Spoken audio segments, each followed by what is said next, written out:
उत्तर प्रदेशमधल्या शरीफपूर गावात सुमित्रा सिंग नावाची एक 19 वर्षाची लग्न झालेली मुलगी राहत होती. 19 जुलै 1985 ला तिचा जास्त ताप आल्याने मृत्यू होतो. तिच्या अंत्यविधीची तयारी सुरूच असते तेवढ्यात मेलेली सुमित्रा पुन्हा डोळे उघडते. पण ती आता सुमित्रा नव्हती. म्हणजे शरीर सुमित्राच होतं, पण ती आता तिच्या नवऱ्याला, कुटुंबाला आणि एवढंच काय तर आपल्या मुलांना पण ओळखत नव्हती. ती स्वतःला शिवा असल्याचं सांगत होती आणि मला सासरच्यांनी मारून टाकले असं काहीतरी बडबडत होती.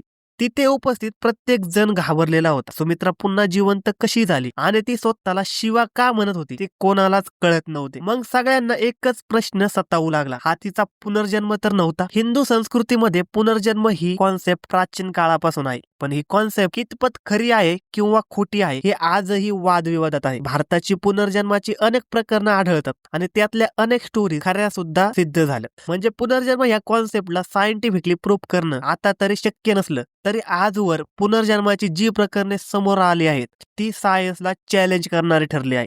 आज आपण अशा स्टोरीज मधून शोधण्याचा प्रयत्न करू की पुनर्जन्माच्या कॉन्सेप्ट मागचं ऑनेस्ट बोल्ड ट्रूथ. तर मृत पावलेली सुमित्रा पुन्हा जिवंत झाली म्हणून तिच्या घरचे खुश तर झाले होते, पण तिच्या या विचित्र वागण्यामुळे त्यांच्या ज्या मनात अनेक प्रश्न निर्माण झाले होते त्यांना त्यांची उत्तर तेव्हा मिळाली जेव्हा एक अनोळखी व्यक्ती त्यांच्या दारात येऊन उभी राहिली. त्या माणसाने सांगितलं की मी रामसिंह त्रिपाठी आहे, मी दिव्यापूरहून आलो आहे आणि मला या पत्त्यावरून काही पत्र मिळाली. हे ऐकून स्वयंपाक घरात बसलेली सुमित्रा धावत आली आणि तिने त्या माणसाला मिठी मारली. अर्थातच हे सगळ्यांसाठी खूप धक्कादायक होतं. सुमित्रा रडत म्हणाली, पप्पा मी तुमची मुलगी आहे, तुमची शिवा. हे ऐकून रामसिंह त्रिपाठी सुद्धा शॉक झाले. खरं तर सुमित्रा अशिक्षित होती, पण जेव्हापासून ती स्वतःला शिवा म्हणू लागली होती तेव्हापासून तिने पत्र लिहायला सुरुवात केली होती आणि हे पत्र ती रामसिंह त्रिपाठी यांना लिहित होती. राम सुद्धा आपल्या मुलीच्या नावाने पत्र कुठून येतात हे शोधत इथपर्यंत आले, कारण 18 मे 1985 ला त्यांच्या मुलीचा मृत्यू झाला होता. त्यामुळे अनोळख्या मुलीने त्यांची मुलगी असणं हे मान्य करणं त्यांच्यासाठी सुद्धा कठीण होतं. त्यांच्या शंकेसाठी त्यांनी एक फोटो अल्बम उघडला ज्यात शिवा आणि तिच्या कुटुंबाचे फोटो होते. सुमित्राने प्रत्येक नातेवाईकाला ओळखलं, पण एका फोटोवरून बोट ठेवून ती म्हणाली, हीच ती जिने माझ्या डोक्यात वीट मारून मला मारलं. तो शिवाच्या नंदेचा फोटो होता. हे बघून राम त्रिपाठी यांच्या डोळ्यात पाणी आलं आणि त्यांनी सुद्धा सुमित्राला मिठी मारली. पण सुमित्राच्या नवऱ्याचे प्रश्न अद्यापही बाकी होते. शिवा त्रिपाठी कोण होती? सुमित्रा खरोखर तिचा पुनर्जन्म आहे का? आणि अचानक इतक्या वर्षानंतर तिला आधीच्या जन्माची आठवण का झाली? एका कॉलेज प्राध्यापक रामसिंह त्रिपाठी यांना शिवा नावाची मुलगी होती. शिवा दिव्यापूर मध्येच वाढली आणि तिथेच तिने पदवीपर्यंत शिक्षण पूर्ण केलं.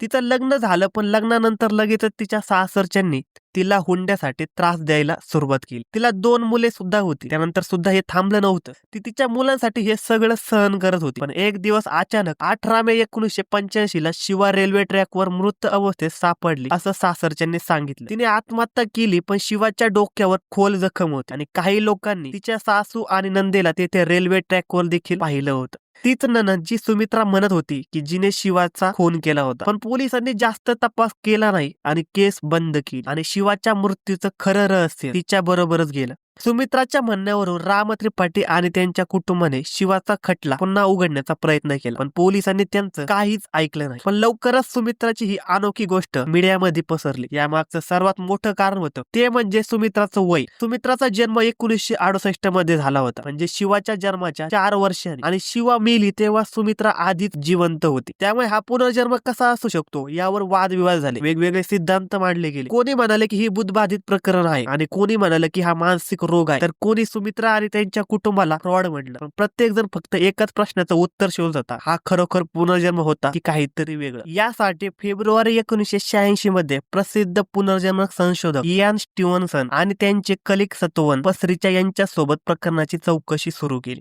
त्यांनी अनेक लोकांच्या मुलाखती घेतल्या आणि ते सुमित्राशी बोलले. सुमित्राची ऐकून 19 स्टेटमेंट रेकॉर्ड केले गेले. शिवाचं बालपण आणि तिच्या कुटुंबियाची जन्मतारीख एवढेच नाही तर तिच्या सासरच्या कपाटात ठेवलेली तिची पिवळी साडी, प्रत्येक डिटेल गोष्ट सुमित्राने तिच्या मुलाखतीत सांगितली. स्टीव्हन्सनच्या चौकशीत हे सिद्ध झाले की शिवा आणि सुमित्राच्या कुटुंबाचा यापूर्वी कोणताही संबंध नव्हता. स्टीव्हन्सनने असा निष्कर्ष काढला की सुमित्रा म्हणजे शिवाचा पुनर्जन्म आहे पण एक प्रश्न अद्यापही राहिला होता. शिवाचा पुनर्जन्म एका नवजात बाळात नाही तर एका 19 वर्षाच्या मुलीमध्ये कसा झाला? अखेर या प्रश्नाचं उत्तर शोधण्यात आलं. सायंटिस्ट जेम्स मेटलॉक यांनी रिप्लेसमेंट रिकॉग्निशनचा एक सिद्धांत मांडला. म्हणजे एका मृत व्यक्तीचा आत्मा दुसऱ्या व्यक्तीच्या शरीरात प्रवेश करतो आणि त्याच्या आत्म्याची जागा घेतो. आणि हेच सुमित्राच्या बाबतीत झालं होतं. जेव्हा 1985 मध्ये काही क्षणासाठी तिचं हृदय थांबलं होतं, तेव्हा तिचा आत्मा तिच्या शरीरातून बाहेर पडला आणि शिवाचा आत्मा तिच्या जागी आला. हिंदू धर्मात या संकल्पनेला परकाया प्रवेश असं म्हणतात. स्टीव्हन्सनचा रिसर्च 1987 मध्ये पूर्ण झाला आणि त्यांनी या प्रकरणात कोणतेही भूतबाधित किंवा मानसिक आजार नसल्याचं स्पष्ट केलं. धन्यवाद मित्रांनो. तुमचं या घटनेबद्दल काय मत आहे हे आम्हाला कमेंटमध्ये नक्की कळवा आणि चॅनलला सबस्क्राईब करायचं अजिबात विसरू नका. भेटूया परत एका नवीन स्टोरी सोबत.